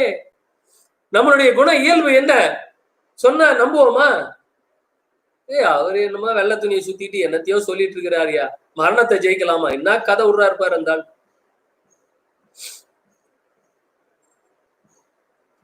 எவ்வளவு பேருக்கு நம்பிக்கை இருக்குது மரணத்தை ஜெயிக்க முடியும்னு? இது கூட நம்பிக்கை வரலையே. என்ன யாரும் ஜெயிச்சு காமிக்கல, அதனால நம்பிக்கை வரல. எல்லாம் சொல்லிட்டான். அவர் பாடுறாரு இந்த மாதிரி, மரணமிலா பெருவாழ்வில் வாழ்ந்திடலாம் கண்டீர்னார். ஆட என்னையா, பிறந்தா செத்துதான் போகணும், இதுல மரணமிலா பெருவாழ்வில் வாழ்ந்திடலாம் கண்டீர்னு இந்த ஆள் பாடிட்டு இருக்கிறாரு அப்படின்ட்டாங்க அந்த காலத்துல. இப்ப கூட சன்மார்க்கத்துல இருக்கிறவங்க தான் இதை பேசிட்டு இருக்கிறாங்க. வேற மார்க்கத்துல போய் சொல்லி பாருங்க, மரணத்தை ஜெயிக்கலாம் அப்படின்னு. அப்பா விடுப்பா, அதெல்லாம் பேசாதப்பா அப்படிங்கிறான். நான் நிறைய பேர்கிட்ட பேசி பார்த்திருக்கேன். அப்பா அதை பத்தி எல்லாம் பேசாதப்பா, மற்றபடி வள்ளல் பெருமான் வேற என்ன சொல்லியிருக்கிறார் சொல்லு அப்படிங்கிறாங்க. ஏன்னா அதை பத்தி சிந்திக்கிறதுக்கு கூட அவங்க எல்லாம் தயாரா இல்லை. அதனால வள்ளல் பெருமான் அடுத்த வரி பாடுறாரு, புனைந்துரையேன் பொய் புகழேன் சத்தியம் சொல்கின்றேன். அவருடைய நிலைமையை பார்த்தீங்களா? அவர் வாயால சொல்றதை நம்ம தலையால கேட்டு நடக்க வேண்டாமா? ஆனா அதை நம்ப மாட்டேங்கிறோம். அவரு அட பாவீங்களா, நான் கிட்டு கட்டி எல்லாம் சொல்லலடா, பொய் சொல்லலடா, சத்தியமா சொல்றேன்டா, மரணத்தை ஜெயிக்கலாம்டா அப்படிங்கிற. மரணமிலா பெருவாழ்வில் வாழ்ந்திடலாம் கண்டீர், புனைந்துரையேன் பொய் புகழேன் சத்தியம் சொல்கின்றேன். இதுக்கு மேல இறங்கி வந்து யாரையா சொல்ல முடியும் சொல்லுங்க? எப்பேற்பட்ட நிலை அவர் அடைஞ்சாரு. மரணமிலா பெருவாழ்வு அடைஞ்சதுக்கு அப்புறமா நம்மளை கூப்பிடுறாரு, அட வாங்கப்பா அடையலாம், எல்லாரும் அடையலாம் வாங்க. பொய் சொல்ல மாட்டேயா, நானு இல்லாததெல்லாம் சொல்லலையா, கதை கட்டி விடலையா, சத்தியம் சொல்றேன் வாங்கய்யா. வம்மின் உலகியலீர் மரணமிலா பெருவாழ்வில் வாழ்ந்திடலாம் கண்டீர், புனைந்துரையேன் பொய் புகழேன் சத்தியம் சொல்கின்றேன். பொற்சபையில் சிற்சபையில் புகுந்தருணம் இதுவே. என்ன இங்க இந்த பாட்டுல ரெண்டு விஷயத்தை வள்ளல் பெருமான் சொல்றார். பொற்சபையில் சிற்சபையில் புகுந்தருணம் இதுவே. பொற்சபை சிற்சபை எது எல்லாருக்கும் தெரியும், நம்மளுடைய ரெண்டு கண். பொற்சபை சிற்சபை. ஞான சபைக்கு போனீங்கன்னா இந்த பக்கம் சிற்சபை, இந்த பக்கம் பொற்சபை இருக்கு, நடுவுல ஞான சபையை காமிக்கிறாங்க. ஆனா அது எல்லாம் சேர்ந்ததுதான் ஞான சபை. பொற்சபையில் சிற்சபையில் புகுந்தருணம் இதுவே. ரெண்டுத்துக்குள்ளார புகக்கூடிய தருணம் இதுதான். எது ரெண்டுத்திலே புகுவதுன்னா என்ன? பொற்சபையிலும் சிற்சபையிலும் நாம் உள்ள நுழையிறதுன்னா என்ன? தவம். தவம் பண்ணக்கூடிய தருணம் இதுவே. எது? பக்தி. பக்தி செய்யக்கூடிய தருணம் தான் தவம் செய்யக்கூடிய தருணம். இது நல்ல தருணம் அருள் செய்ய. அது அங்க. இங்கே இது நல்ல தருணம் தவம் செய்ய. பொற்சபையில் சிற்சபையில் புகுந்தருணம் இதுவே. எது? அருள் அமுதே நன்னிதியே ஞான நடத்தரசே என் உரிமை நாயகனே என்று வணைந்து வணைந்து ஏத்துவதுதான். இதுதான் இந்த முதல் பாடலின் விளக்கம். என்ன அப்படின்னா,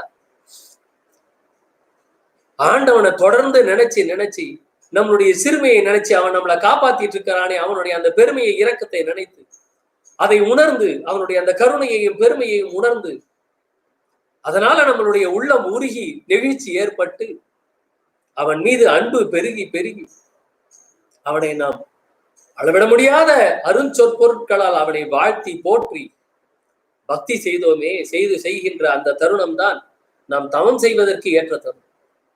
அப்படி நாம் பக்தியும் தவமும் சேர்ந்து செய்தால் மரணத்தை வெல்லலாம். மரணமிலா பெருவாழ்வில் வாழ்ந்திடலாம் கண்டீர். முதல் பாட்டிலே முடிவு சொல்லிட்டார். இதுதான் வள்ளல் பெருமானுடைய இயல்பு. அது தொடங்கும் போது முடிவை சொல்லிவிட்டுதான் தொடங்குவார். எப்படி ராமாயணத்துல அனுமன் கண்டேன் சீதையை அப்படின்னு சொன்ன பாருங்க. சீதையேன்னு ஆரம்பிச்சா கூட ராமன் அதுக்குள்ள தவிச்சிருவானே. பார்த்தானோ பார்க்கலையோ, சீதையை பார்க்கவில்லை, சீதையை காணவில்லை, அப்படிலாம் ஏதாவது சொல்லிட போறானோ அப்படின்ற மாதிரி ராமர் எண்ணிடுவாரே நினைச்சிட்டு அனுமன் சொன்னானா கண்டேன் அப்படின்னா, உடனே ராமருக்கு ஒரு சந்தோஷம். அப்பா அது மாதிரி கண்டேன் சீதையை அப்படின்னு. அந்த மாதிரிதான் இங்க வள்ளல் பெருமான் முதல் பாடலிலே சொல்லிவிட்டார். மரணமிலா பெருவாழ்வில் வாழ்ந்திடலாம் கண்டி. முடிவை எடுத்து சொல்லிவிட்டார். நாம் அடைய வேண்டிய, அதாவது நினைந்து நினைந்து தொடங்கும் பாசுரங்களில் கண்டபடி வழிபாடு செய்யுங்கள் சொன்னார் இல்லையா, தெய்வ பாவனையை செய்யுங்கள் சொன்னார் இல்லையா. அப்படி செஞ்சா என்ன பலன் கிடைக்கும் அப்படின்னு முதல் பாட்டை கொடுக்கிறார். அப்படி செஞ்சா மரணமில்லா பெருவாழ்வு கிடைக்கும், பேரின்ப பெருவாழ்வு, ஆன்ம லாபம். அதுக்குத்தானே இந்த மனித பிறவியை நம்ம எடுத்திருக்கிறோம். வேற எதுக்கு எடுத்திருக்கிறோம்? அதுக்குதானே எடுத்திருக்கிறோம். மரணமிலா பெருவாழ்வில் வாழ்ந்திடலாம் கண்டீர், புனைந்துரை ஏன் பொய் புகழேன் சத்தியம் சொல்கின்றேன், பொற்சபையில் சிற்சபையில் புகும் தருணம் இதுவே அப்படின்னு கொடுக்கிறார். அடுத்த பாட்டு புகுந்தருணம் முடிச்சார் இல்லையா, புகுந்தருணம் இதுவே முடிச்சார் இல்லையா. அடுத்த பாட்டு புகுந்தருணம் இது கண்டீர். தெரிஞ்சுக்கிட்டீங்களா? தவம் பண்றதுக்கு எது நல்ல தருணம்னு தெரிஞ்சுக்கிட்டீங்களா? பக்தி செய்யக்கூடிய தருணம் தான் நல்ல தருணம். ஆண்டவனை அப்படியே சும்மா புகழ்ந்து பாடுங்க, ஏத்துங்க, ஆண்டவனை ஏத்தி ஏத்தி பாடுங்க. கண்ணே கண்மணியே கருத்தே கருத்தின் கனிவே விண்ணே விண்ணீரைவே. என்னையா நமக்கு வார்த்தை எல்லாம் நம்ம தேட வேண்டியது இல்லையா? அருட்பால் இருக்கிற வார்த்தையெல்லாம் எடுத்து பட்டியல் போட்டு வச்சுக்கோங்க, தனியா எழுதிக்கோங்க. ஒரு நாள் உட்காந்து எழுதுங்க, ஐயா என்னெல்லாம் வார்த்தையை போட்டு ஆண்டவனை பாடி இருக்கிறான்னு எழுதி வச்சு அதை வச்சு கூப்பிடுங்க ஆண்டவன். புகுந்தருணம் இது கண்டீர் நம்மவரே நான் தான் புகழ்கின்றேன், என் மொழி ஓர் பொய்மொழி என்னாதீர், புகுந்தருணம் உற்றவரும் பெற்றவரும் பிறரும் உடைமைகளும் உலகியலும் உற்ற துணை அன்றே. மிகுந்த சுவை கரும்பே செங்கனியே கோற்றேனே மெய்ப்பயனே கைப்பொருளே விலையறியா மணியே தகுந்த தனி பெரும்பதியே தயாநிதியே கதியே சத்தியமே என்றுரைமின் பக்தியோடு பணிந்தே. முதல் பாடல் பக்தின்னு நான் சொல்லிட்டேன். இந்த ஆள் இதெல்லாம் பக்தின்னு சொல்றாருடா, இந்த ஆளுக்கு என்னடா விளக்கம் தெரியும் அப்படின்னு நினைச்சிருப்பீங்க. முதல் பாட்டுல பக்தி செய்யணும்னு ஐயா சொல்லி இருக்கிறதா இவன் பாட்டு கதை விட்டுட்டு இருக்கிறான்னு நினைச்சிருப்பீங்க. அந்த பிரச்சனையே வரக்கூடாதுன்னு தான் ரெண்டாவது பாட்டு ஐயா அந்த பக்திங்கிற வார்த்தையை கொண்டு வந்து சேர்க்கிறார். புகுந்தருணம் இது கண்டீர் நம்மவரே நான் தான் புகழ்கின்றேன் என் மொழி ஓர் பொய்மொழி என்னாதீர். முதல் பாட்டையும் சொன்னார். சத்தியமே சொல்கின்றேன் அப்படின்னு சொன்னார். ஒத்துக்கிறோமா நாம? புனைந்துரையேன் பொய் புகழேன் சத்தியம் சொல்கின்றேன். மறுபடியும் ரெண்டாவது பாட்டிலேயே அதை வலியுறுத்துறார். என் மொழி ஓர் பொய் மொழி என்னாதீர்.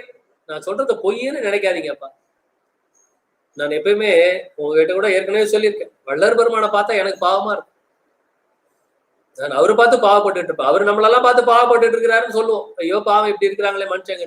ஆனா நான் அவரை பார்த்து ஐயோ பாவம் ஐயா நீயா, ஐயா நீ ரொம்ப பாவம் ஐயா, நாங்கெல்லாம் திருந்தி உன் நிலைக்கு அடைவோம்னு நினைச்சிட்டு நீ பாட்டுக்கு கனவு கண்டுட்டு உட்கார்ந்துட்டு இருக்கிற.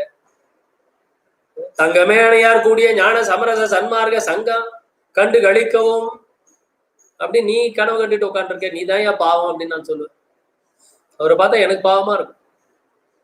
இங்க பாருங்க, என் மொழி ஒரு பொய் மொழி என்னாதீர். அவர் நிலைமை எப்படி இருக்கு பாத்தீங்களா?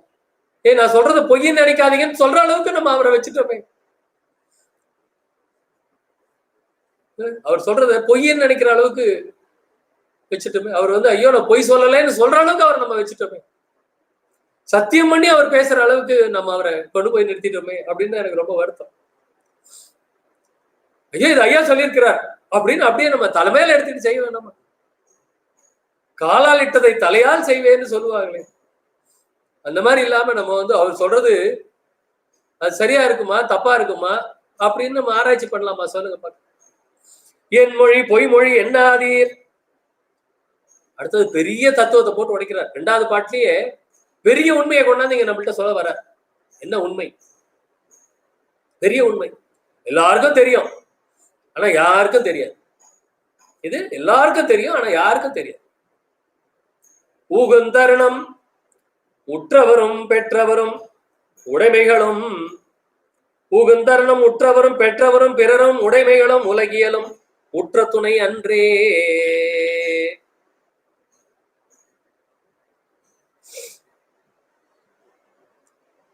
புகுந்தருணம் மரணம் வரப்போகுது அப்படின்னா அந்த நேரத்துல யார் உன்னை காப்பாத்துவான்னு கேட்கிறார். யார் உன்னை காப்பாத்துவார்?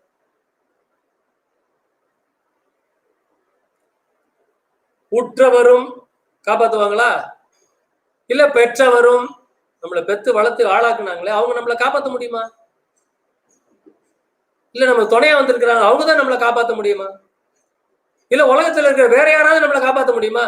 டாக்டர் காப்பாற்ற முடியும்னு சொல்லலாம். நம்ம டாக்டர் காப்பாற்ற முடியும்னு சொல்லுவோம். அடடா எனக்கு வந்து ரொம்ப பிரச்சனை ஆயிடுச்சு, அந்த டாக்டர்கிட்ட போனேன், அந்த ஹாஸ்பிட்டல் அட்மிட் ஆனேன், ஆபரேஷன் பண்ணாங்க, இப்ப நல்லா இருக்கேன், இப்ப நல்லா இருக்கேன். அவர் நம்மள இப்ப காப்பாத்திருக்காரு. ஆனா காப்பாத்துவாரா? அப்படி காப்பாற்றக்கூடிய ஆற்றல் டாக்டருக்கு இருந்தா எல்லாரையும் காப்பாத்திருக்க வேண்டியது தானே. விஞ்ஞானம் அவ்வளவு வளர்ச்சி அடைஞ்சிச்சுன்னு சொல்றோம்ல, விஞ்ஞானம் அவ்வளவு வளர்ச்சி, சாக கடந்தவனை காப்பாத்திட்டாருன்னு சொல்றோம்ல, அப்புறம் ஏன் மறுபடியும் அவனுக்கு சாவு வருது? அப்புறம் ஏன் மரணம் அடைகிறாங்க?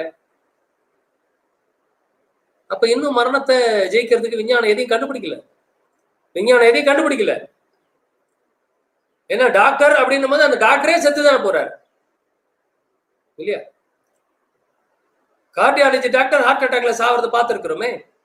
கார்டியாலஜி டாக்டர் அவ்வளவு சர்ஜரி பண்ணி அவ்வளவு பேரை காப்பாத்தி இருக்கிறாரு, ஆனா அவருக்கு ஹார்ட் அட்டாக் வருது. எந்த டாக்டராவது உயிரோட தான் இருக்கிறாங்களா? எல்லா டாக்டரும் செத்துதானே போயிட்டு இருக்கிறாங்க. அப்போ ஊகுந்தருணம் உற்றவரும் பெற்றவரும் பிறரும் எந்த கேட்டகரியும் நம்மளை காப்பாத்தாது. உற்றவரும் பெற்றவரும் பிறரும் சரி அதெல்லாம் போட்டோம். உடைமைகளும் நீ சேர்த்து வச்சிருக்கிறியே, எவ்வளவு கோடிக்கணக்கில் சேர்த்து வச்சிருக்கியே, அது ஏதாவது ஒண்ணு காப்பாத்த போதா?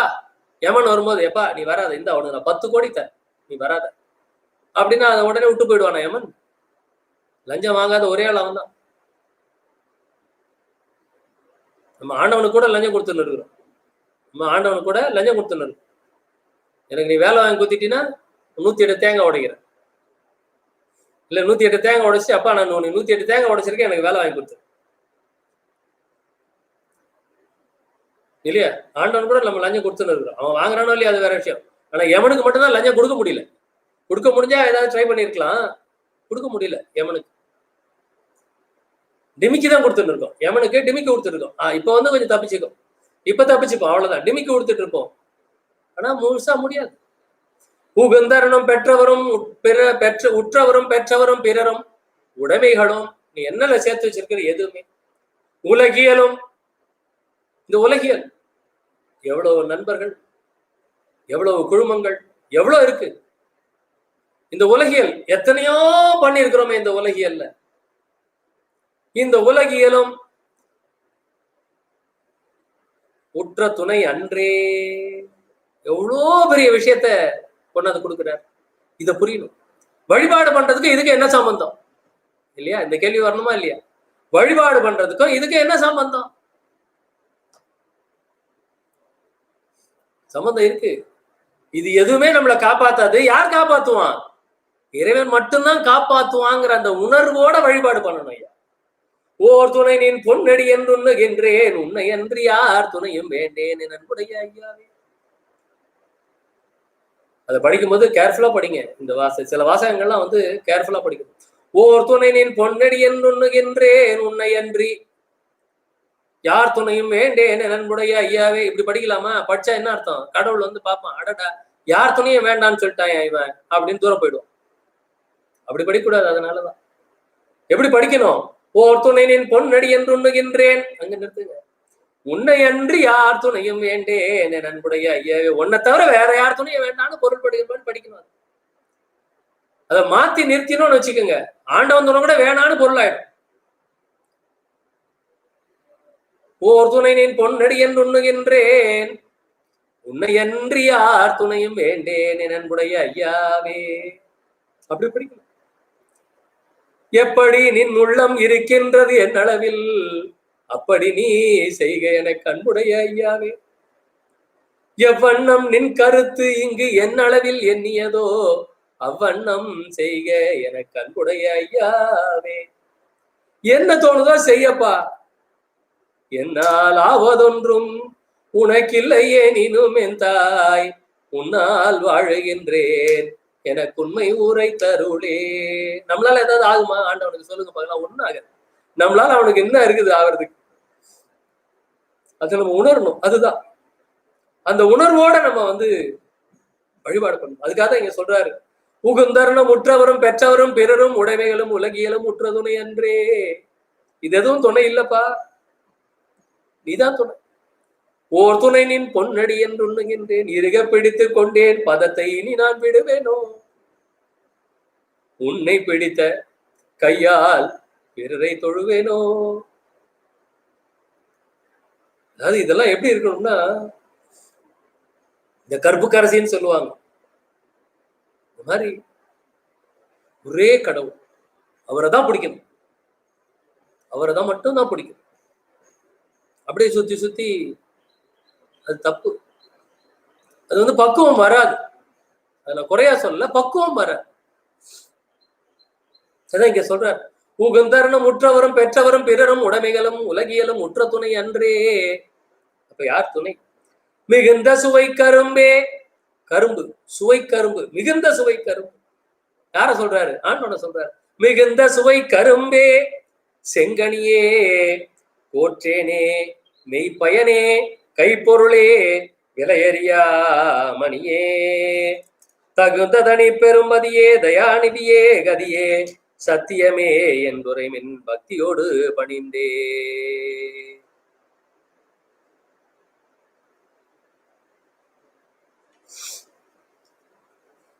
அதாவது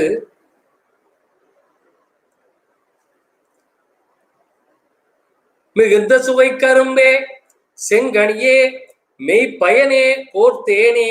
தேன் எது? மலைத்தேன். அது மலைத்தேனா? அதாவது எந்த அளவுக்கு அவன் சுவை. தனித்தனி முக்கணி விழிந்து வடித்தொன்றா கூட்டி சர்க்கரையும் கற்கண்டின் பொடியும் மிக கலந்தே பனித்தனரும் தேன் பெய்து பசும்பாலும் தேங்கின் தனிப்பாலும் சேர்த்தொரு தீம்பருப்பிடியும் கலந்தே. எல்லாத்தையும் விட இனிக்கக்கூடியவன் அவன் இறைவன்.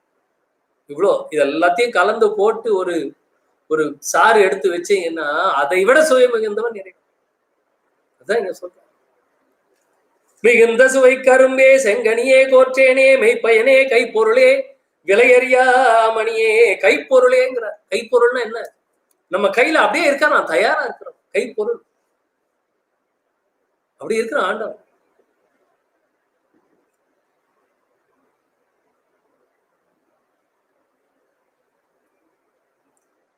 அதாவது பாடுகின்ற நல்லோர் தமக்கே நாடியதெல்லாம் அளிப்பார் பக்தி வலை உட்படுவார் சத்தியர் நித்தியர் மன்றில். பாடுகின்றோர் நமக்கே நாடியதெல்லாம் அளிப்பார் பக்தி வலை உட்படுவார். இங்க அதான் கொடுக்கிறார். மிகுந்த சுவை கரும்பே செங்கனியே கோற்றேனே விலையறியா மணியே. விலையறியா மணி. அவனுக்கு விலை சொல்ல முடியுமா? சொல்லுங்க பார்க்கலாம். அடிமுடி காண முடியாது. அடிமுடி காணாதவன். அவனை பாட பாட வாய் மணக்கு. அவனை பாட பாட வாய் மணக்கு. பஞ்ச வினைகள் பறந்தோடி போயிடும். சோ அந்த மாதிரி கைப்பொருளே விலையறியா மணியே தகுந்த தனி பெரும்பதியே. அவன்தான் பரமாகாசன். அவனுக்கு நிகர் யாரு? யாரும் கிடையாது. அவன்தான். அவனுக்கு நிகர் அவனே. மிகுந்த சுவை கரும்பே செங்கனியே கோற்றேனே மெய்ப்பயனே கைப்பொருளே விலையறியா மணியே தகுந்த தனி பெரும்பதியே தயாநிதியே கதியே சத்தியமே என்றுரைமின் பக்தியோடு பணிந்தே. பக்தியோடு பக்தி வரும்போது கூடவே என்ன வரணும்? பணிவு வரணும். பக்தியோடு பணிந்தே. சன்மாரிகளுக்கு பக்தி வேண்டுமா வேணாமா? இப்ப சொல்லுங்க. நினைந்து நினைந்து என்று பாசுரங்களில் கண்டபடி தெய்வ பாவனை செய்ய வேண்டும். அப்ப பக்தி வேணுமா வேண்டாமா? சன்மார்க்கிகளுக்கு சத்தியமாக பக்தி வேண்டும். பக்தி இல்லையேல் முக்தி இல்லை. பக்தியோடு கூடவே என்ன வரணுமா? பணிந்தே. பக்தியோடு பணிந்து இறைவனை நாம் ஏத்தி தொழுதோம் என்றால் அந்த தருணம் தான் நாம் தவம் செய்யக்கூடிய தருணம். அப்படி தவம் செய்தோமே என்றால் மரணமில்லா பெருவாழ்வில் வாழ்ந்திடலாம். இந்த பக்தியையும் தவத்தையும் இங்கே கலந்து கலந்து கொண்டு வருவார். பக்தியோடு பணிந்தே அப்படின்னு முடிப்பார். அடுத்த பாட்டு. பணிந்து பணிந்து அணிந்து அணிந்து பாடுமினோ உலகீர் பாடுமினோ உலகீர் பரம்பரமே சிதம்பரமே பராபரமே பரமே துணிந்து வந்த வேதாந்த சுத்த அனுபவமே துரிய முடி அனுபவமே சுத்த சித்தாந்த மதாய் தனிந்த நிலை பெரும் சுகமே சமரச சன்மார்க்க சத்தியமே இயற்கை உண்மை தனிப்பதியே என்று கணிந்துளத்தே கணிந்து நினைந்து உரைத்திடில். அங்க நினைந்து நினைந்து இங்க கணிந்து நினைந்து உரைத்திடில் அப்பொழுதே காணாத காட்சி எல்லாம் கண்டுகொள்ளலாமே.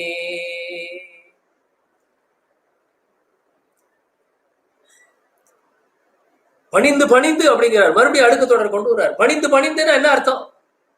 அங்க தலை வணங்கிக்கிட்டே இருக்கணும் ஆண்டவன்ட்ட.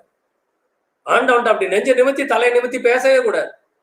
கோயிலுக்கு போகணும் அப்படின்னா அந்த எப்ப அந்த வாயிற்படிக்கு வரோமோ அப்பவே தலை தொங்கி இருக்க வேண்டும். தலை தரையைத்தான் பார்க்க வேண்டும். அந்த விமானத்தையும் கொடி மரத்தையும் பார்த்து வணங்கிட்டோம் அப்படின்னா தலை தொங்கணும். பணிவு இருக்கணும். அங்கே நெஞ்சை நிமிர்த்தி நடக்கவே கூடாது. அதான் வணைந்து வணைந்து பணிந்து பணிந்து அப்படிங்கிறார். பணிந்து பணிந்து அணிந்து அணிந்து பாடுவினோ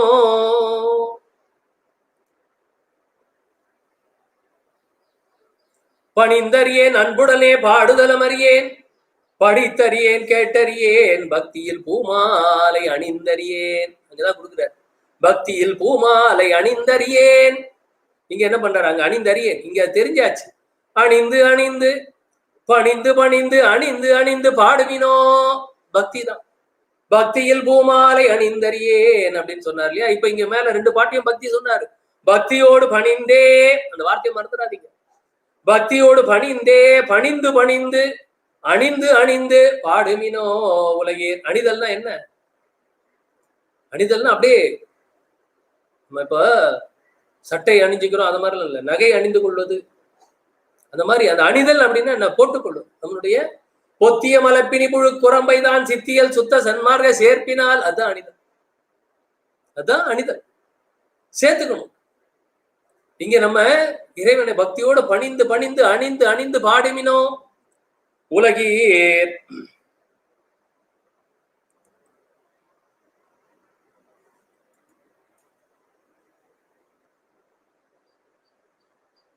பரம்பரமே சிதம்பரமே பராபரமே வரமே துணிந்து வந்த வேதாந்த சுத்த அனுபவமே.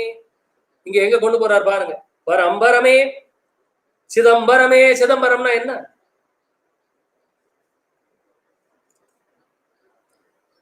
அந்த கோயிலோட பேர் தான் சிதம்பரம். சிதம்பரம் ஊர் பேர் கிடையாது, அது இப்பதான் ஊர் பேரா மாறிடுச்சு. தில்லையம்பதி தான் ஊர் பேர், தில்லை தான் ஊர்.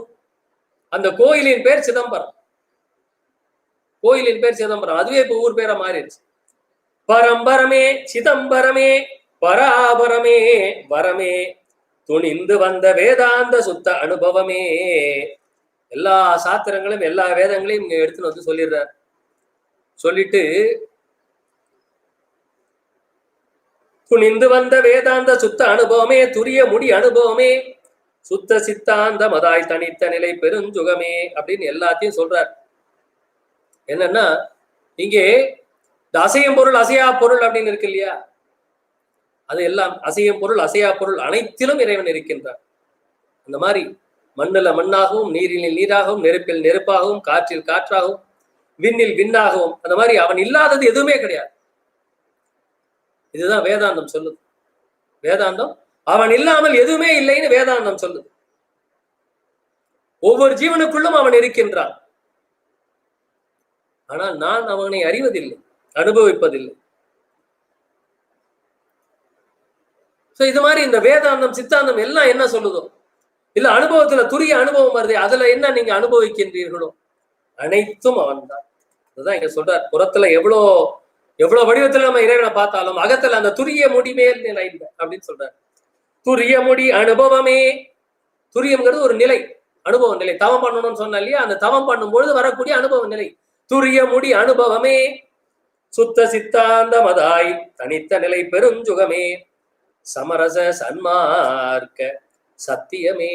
அதுதான் சன்மார்க்கத்தின் சத்தியம், அவன்தான். அப்படி அந்த இறைவனை அந்த மாதிரி பணிந்து பணிந்து அணிந்து அணிந்து நம்ம இது மாதிரி எல்லாம் எடுத்தோம் என்றால், கணிந்துளத்தே கணிந்து நினைந்து உரைத்தெடில். உரைத்தெடில்னா நம்ம மறுபடியும் இங்க பாடுறது. கணிந்து உளத்தே கணிந்து, அவனை நினைச்சு மனசெல்லாம் கணியணும். கணிதல்னா என்ன சொல்லுங்க? இந்த பழுத்தல், பழத்துக்கும் கணிக்கும் அதான் வித்தியாசம். பழுக்கிறது அப்படி பழம் அப்படின்னா நம்ம காயா பறிச்சு அதை வைக்கோல் போட்டு இல்லை எதையோ போட்டு உஷ்ணப்படுத்தி இதை பழுக்க வைக்கிறது, அதுதான் பழம். மரத்திலேயே அப்படியே பழுத்து கணிந்து தன்னால கீழ் விழுது பாருங்க, அதுக்கு பேரு கனி. அது தானாக கணிதல், அதுதான் கணிதல். இது பழுத்தல். இதுல பழுத்தல் அவ்வளவு சரிய இனிப்பு இருக்கு. இந்த கனியிற பழம் அவ்வளவு இனிப்பு. தானால் தானாக கணியது. அதான் நம்மளாம் அப்படியே நம்மளா கணியணும், நம்மளா பக்குவப்பட்டே வரணும். அதுதான் அங்க கணிதல் அப்படி இருந்து பக்குவப்படுது.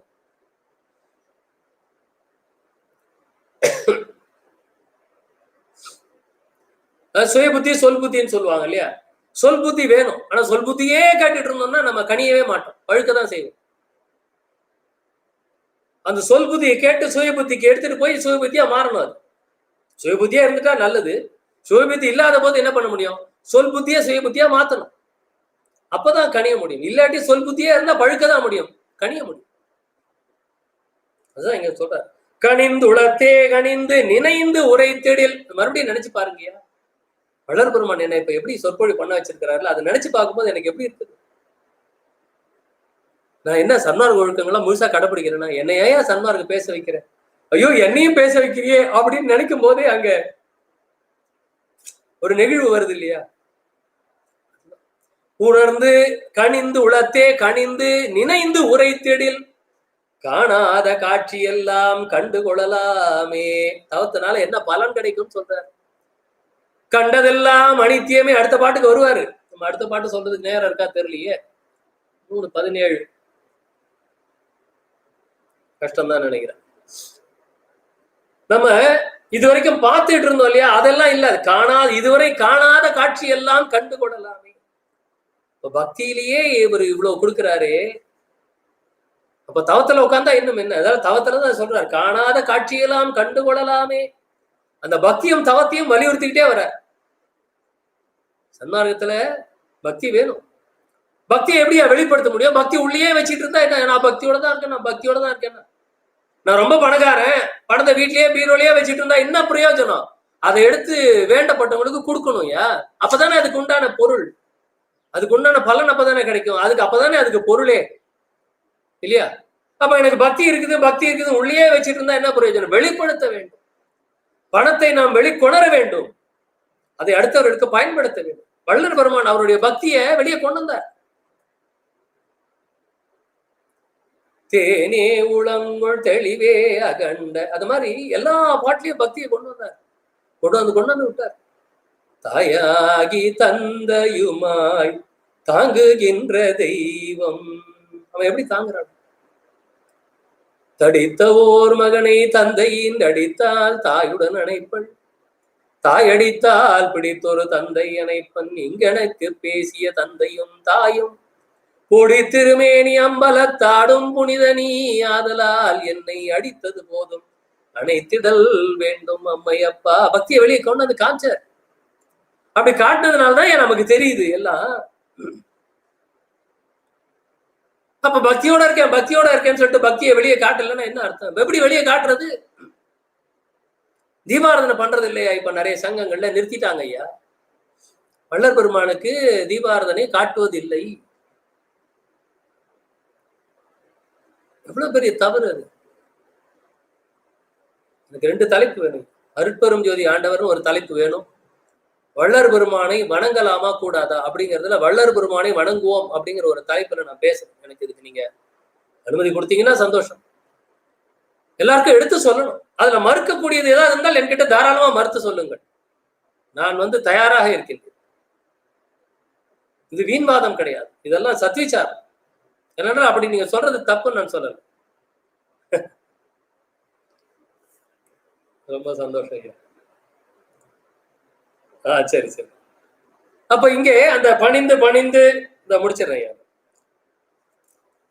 அப்பொழுதே காணாத காட்சி எல்லாம் கண்டுகொள்ளலாமே அப்படின்னு சொல்றாரு. இன்னும் 10 நிமிஷம் தான் இருக்குது. அதனால நான் இப்போ இதோட நம்ம நிறைவு செய்யலாம். ஆனா அடுத்த பாட்டுக்கு போனா அது ரொம்ப நேரம் ஆகும். அதனால அடுத்த பாட்டு நம்ம பண்ண வேணும். அதனால அன்பர்களே, இந்த ஞானசரியை அப்படிங்கிற இந்த அற்புதமான ஒரு படைப்பு, இதிலே வள்ளல் பெருமான் அந்த ஞானசரியை முதல்ல ஏன் வள்ளல் பெருமான் சொன்னார் அப்படிங்கிறத பார்த்தோம். 1873 கார்த்திகை மாதம்ங்கிறது நவம்பர் 14 இருந்து டிசம்பர் 13 வரை எந்த தேதின்னு குறிப்பிடவில்லை. கார்த்திகை மாதம்னு தான் குறிப்பிட்டிருக்கிறாங்க. அதுல ஏதோ ஒரு தேதி. கார்த்திகை மாதம் 1873 இந்த குறிப்பு சொல்லப்பட்டதாக ஒரு அன்பர் குறித்து வைத்திருக்கின்றார். அந்த அன்பர் தான் இப்பொழுது சன்மார்க்கத்தை நடத்தி கொண்டிருக்கின்றார்.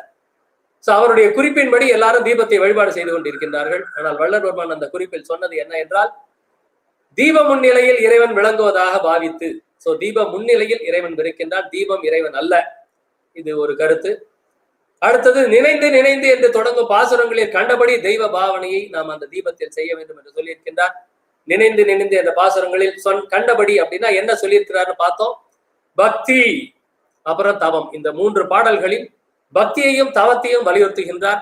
இந்த உலகியலையும் உடைமைகளும் உற்றவரும் பெற்றவரும் பிறரும் நமக்கு மரணத்தை வெல்வதற்கு துணையாக இருக்க மாட்டார்கள் என்ற ஒரு பெரிய உண்மையை இங்கே எடுத்து சொல்லி, இறைவன் மட்டுமே நமக்கு துணையாக இருப்பான், அவனன்றி இங்க வேற யாராலையும் எதுவும் செய்ய முடியாது அப்படிங்கிறதையும் நமக்கு இங்கே எடுத்து சொல்லி இந்த 3 பாடல்களில் இந்த பெரிய விளக்கங்கள் எடுத்து சொல்லுகின்றார். பக்தியோடு இருந்தாலும் பக்தியோடு செய்யக்கூடிய அந்த பக்தியோடு இருக்கக்கூடிய நேரம் தான் ஆண்டவனை நாம் பக்தி செய்ய வேண்டும்.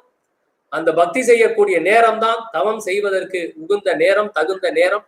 அப்படி நாம் தவம் செய்யும் பொழுது, தவம் ஏன் செய்ய வேண்டும் என்று ஆண்டவனை நோக்கி நாம் தவம் ஏன் செய்ய வேண்டும் என்றால், இங்கே இருக்கக்கூடிய நாம் சம்பாதித்து வைத்து இருக்கக்கூடிய பொருள்களோ உடைமைகளோ அல்லது நம்மை பெற்றவர்களோ நம்மளுடைய துணைவரோ அல்லது மற்றவர்களோ இந்த உலகியலோ நம்மை மரணத்திலிருந்து காப்பாற்றத்தக்கது அல்ல. அதனால் இறைவன் மட்டுமே நம்மை காப்பாற்றத்தக்கவன். அதனால் அவனை நாம் பக்தியோடு தவமும் செய்ய வேண்டும் என்பதை மிக அழகாக எடுத்து சொல்லியிருக்கின்றார். அவனை நாம் அப்படி நினைந்து கனிந்து நம்ம இருந்தோம் என்றால் மரணமில்லா பெருவாழ்வில் வாழ்ந்திடலாம் அப்படிங்கிற ஒரு பேர் உண்மையை, பெரிய ஒரு பொக்கிஷத்தை நமக்கு இங்கே வள்ளல் பெருமான் இங்கே இந்த 3 பாடல்கள் மூலமாக நமக்கு எடுத்து சொல்லி இருக்கின்றார் என்பதை சொல்லி, அருமையான இந்த வாய்ப்பை கொடுத்த ஞானஜோதி சங்கத்தார் அவர்களுக்கு நன்றி பாராட்டி நிறைவு செய்கின்றேன். இப்பொழுது கேள்விகள் இருந்தால் கேட்கலாம். தெரிந்த பதிலை நான் இங்கே கூறுவதற்கு கடமைப்பட்டிருக்கின்றேன். அருட்பெரும் ஜோதி ஆண்டவர் என்கின்ற ஒரு தலைப்பிலே நான் கூடிய விரைவில் பேசுவேன். அது என்னுடைய யூடியூப் சேனல்ல கூட பேசலாம்னு இருக்கேன். பேபி அடுத்த வாரமே அது நடந்தாலும் நடக்கும். அப்புறம் வழிபாடு என்கின்ற தலைப்பில் இந்த ஜோதிஷயம் என்று வழிபாடெல்லாம் பண்றோம் இல்லையா, அதையெல்லாம் ஒட்டி ஒரு ஒரு தொகுப்பு நான் தயாரித்து வைத்திருக்கின்றேன். ஸோ இதெல்லாம் நம்ம இங்கேயும் நேரம் கிடைத்தால் பகிரலாம் என்று கூறி, அருமையான இந்த வாய்ப்பை அளித்த அனைவருக்கும் நன்றி பாராட்டி, இதை கேட்டுக்கொண்டிருக்கின்ற கலந்து கொண்டிருக்கின்ற உங்கள் அனைவருக்கும் நன்றி பாராட்டி, இங்கே யூடியூப் சேனலில் நடைமுறை சன்மார்க்க யூடியூப் சேனலில் இதை கண்டு கழித்துக் கொண்டிருக்கிற உங்கள் அனைவருக்கும் நன்றி பாராட்டி, எனக்கு ஆதரவு கொடுத்து கொடுக்கிற அனைத்து அன்பர்களுக்கும் நன்றி பாராட்டி, என்னை இப்படி பேச வைத்துக் கொண்டிருக்கின்ற, எனக்கு துணையாக இருக்கின்ற, உள்ளும் புறமும் துணையாக இருந்து என்னை வழி நடத்தி கொண்டிருக்கின்ற என்னுடைய வள்ளல் பெருமான் அவர்களுக்கு நன்றி பாராட்டி, என்னை இந்த அளவிலே என்ன மகன் அறிவு தந்தை அறிவு என்று சொல்வார்கள், அப்படி மூப்பா என்கின்ற என்னுடைய தந்தைக்கும் எனக்கு இவ்வளவு எல்லாம் எனக்கு தெரியறதுக்கு அவருடைய அறிவு எனக்கு காரணமாக இருந்தது. அவருக்கும் நன்றி பாராட்டி விடைபெறுகிறேன். நன்றி, வணக்கம்.